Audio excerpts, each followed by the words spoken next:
Hey everyone, welcome back to the channel. Today I'm going to walk you through a super important skill for any Webflow user, how to recover deleted CMS data using Webflow's backup system. If you've ever accidentally deleted something crucial, maybe a blog post, a project, or an item in your CMS, don't panic. By the end of this video, you'll know exactly how to restore your site to a previous state and get your missing content back step by step. Alright, let's dive right in.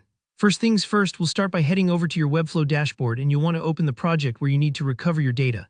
Once inside your project, look towards the left-hand panel and click on Settings. This area is kind of like your site's safety deposit box where all the important controls are kept. Now from here, look for the Backups tab. Go ahead and click into that. Here's something really cool. Webflow automatically creates backup copies of your project for you, which is honestly such a lifesaver if something goes wrong. These automatic backups mean you don't have to be constantly on edge about losing your progress. Maybe you made a risky change to your CMS, or you realized minutes later that you deleted the wrong collection. That's what these backups are here for. If you're someone who likes that extra peace of mind, you can actually create a backup manually at any point. Just look for the button labeled New Backup. Give it a click. A window will pop up asking for a description. This is a great spot to quickly jot down something like before blog overhaul or right before importing new products. Adding a clear description like this saves you confusion later on, trust me. Then simply hit Save.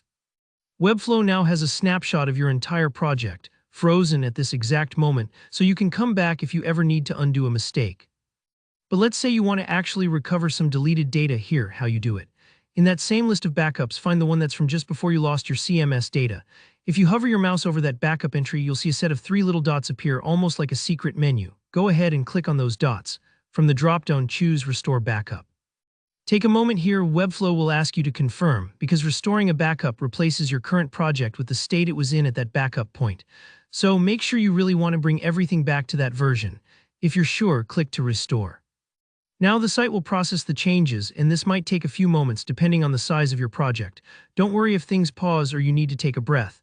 Once it's finished, your CMS, collections, and content should be right where you left them before the data was deleted. It's like turning back the clock. And that's it, you've just recovered your deleted CMS data in Webflow. It's always a little stressful to lose something, but with this backup feature, you've got a reliable safety net. If you found this tutorial helpful, please give it a like and leave a comment if you have any questions or if there's a specific Webflow topic you want me to cover next. And of course, don't forget to subscribe for more step-by-step guides just like this. Thanks for watching, and I'll see you in the next video.